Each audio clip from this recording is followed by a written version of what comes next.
নির্বাচনোত্তর বাংলাদেশে যাতে কোথাও কোনো অপ্রীতিকর ঘটনা না ঘটে, এই জন্য শত উস্কানির মুখেও আমি সারা বাংলাদেশে বিএনপির সর্বস্তরের নেতাকর্মীদের শান্ত এবং সতর্ক থাকার আহ্বান জানাচ্ছি। জনগণের রায় পেলে বিএনপি রাষ্ট্র মেরামতের রূপরেখা উপস্থাপন করেছিল। অন্যান্য গণতান্ত্রিক দল এবং সারা দেশের জনগণের সঙ্গে মত বিনিময়ের মাধ্যমে 31 দফা প্রণয়ন করেছিল। 31 দফার আলোকে ঘোষণা করা হয়েছে দলীয় ইশতেহার। একই সঙ্গে কয়েকটি বিষয়ে নোট অফ ডিসেন্ট দিয়ে বিএনপি জুলাই সনদেও স্বাক্ষর করেছে। আমরা জনগণের কাছে প্রতিশ্রুতিবদ্ধ, প্রত্যাশিত প্রতিটি অঙ্গীকার পর্যায়ক্রমিকভাবে বাস্তবায়ন করব ইনশাআল্লাহ। সারা দেশে বাংলাদেশ জাতীয়তাবাদী দল বিএনপির সর্বস্তরের নেতা কর্মী সমর্থক ছাড়াও দেশের গণতান্ত্রিকামী জনগণের সামনে আজকের এই সময়টি অত্যন্ত গুরুত্বপূর্ণ এবং আনন্দের। ক্ষমতার নয়, সমতার চেয়ার। এমন এক আনন্দঘন পরিবেশে আপসীন দেশনেত্রী বেগম খালেদা জিয়ার অনুপস্থিতি আমাদেরকে করেছে ভারাক্রান্ত।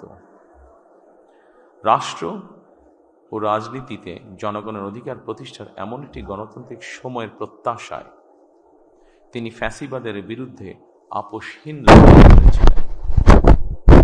স্বৈরাচার কিংবা ফ্যাসিবাদের সঙ্গে কখনো আপোষ করেননি। দেশ এবং জনগণের স্বার্থে প্রশ্নে বরাবরই তিনি ছিলেন অটল, অবিচল। আমরা আল্লাহর দরবারে মরহুমা খালেদা জিয়ার মাগফিরাত কামনা করছি। প্রিয় দেশবাসী, স্বাধীনতার ঘোষকের প্রতিষ্ঠিত বাংলাদেশ জাতীয়তাবাদী দল বিএনপিকে দেশের জনগণ আবারও রাষ্ট্র পরিচালনার ম্যান্ডেট দিয়েছেন। জনগণ বিএনপির প্রতি যে বিশ্বাস এবং ভালোবাসা দেখিয়েছেন, এবার জনগণের জীবন মান উন্নয়নের জন্য নিরলস কাজের মাধ্যমে জনগণের এই বিশ্বাস এবং ভালোবাসার প্রতিদান দিতে আমাদেরকে ঐক্যবদ্ধভাবে কাজ করতে হবে। এবার আমি সারা দেশে বিএনপির সর্বস্তরের নেতাকর্মী সমর্থকদের ধন্যবাদ জানিয়ে বলতে চাই, শত নির্যাতন নিপীড়নের পরও আপনারা রাজপথ ছাড়েননি। গণতন্ত্র প্রতিষ্ঠাত সংগ্রামে অটুট ছিলেন, অনড় ছিলেন। এবার দেশ গড়ার পালা আমাদের। দেশ পুনর্গঠনের এই যাত্রায় আপনি, আমি, আমাদের প্রত্যেককে দায়িত্বশীল ভূমিকা পালন করতে হবে অবশ্যই।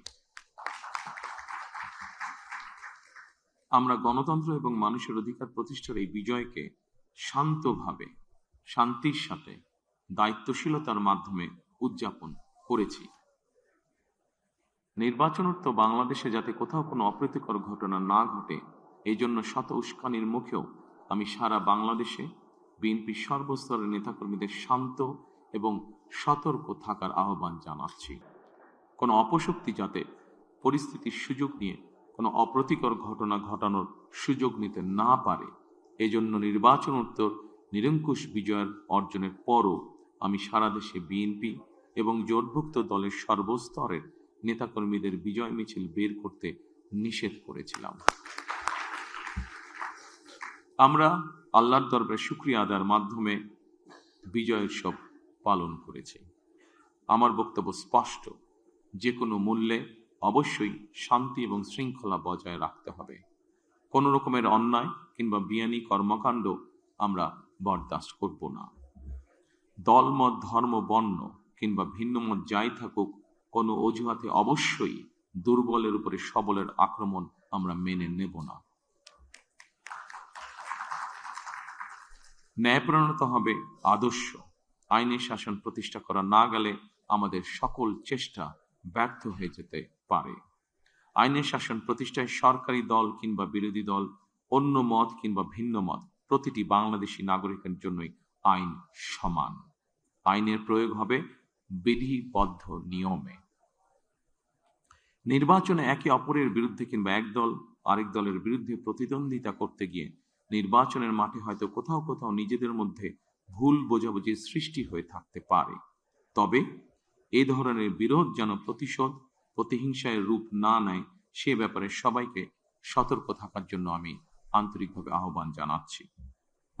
দেশে গণতান্ত্রিক জনগণের প্রতি আমার আহ্বান, আসুন যেভাবে আমরা গণতন্ত্র প্রতিষ্ঠার লড়াইয়ে ভূমিকা রেখেছিলাম, একইভাবে এবার দুর্নীতি এবং আইন শৃঙ্খল নিয়ন্ত্রণ এবং জনগণের প্রতি জবাবদিহিতার মাধ্যমে আমরা বাংলাদেশকে একটি নিরাপদ মানবিক বাংলাদেশ হিসেবে প্রতিষ্ঠার জন্য যে যার অবস্থান থেকে আমরা ভূমিকা রাখি। একটি নিরাপদ মানবিক গণতান্ত্রিক বাংলাদেশ প্রতিষ্ঠার যাত্রাপথে আমি ভিন্ন দল কিংবা ভিন্ন মতের সকলের সহযোগিতা কামনা করছি।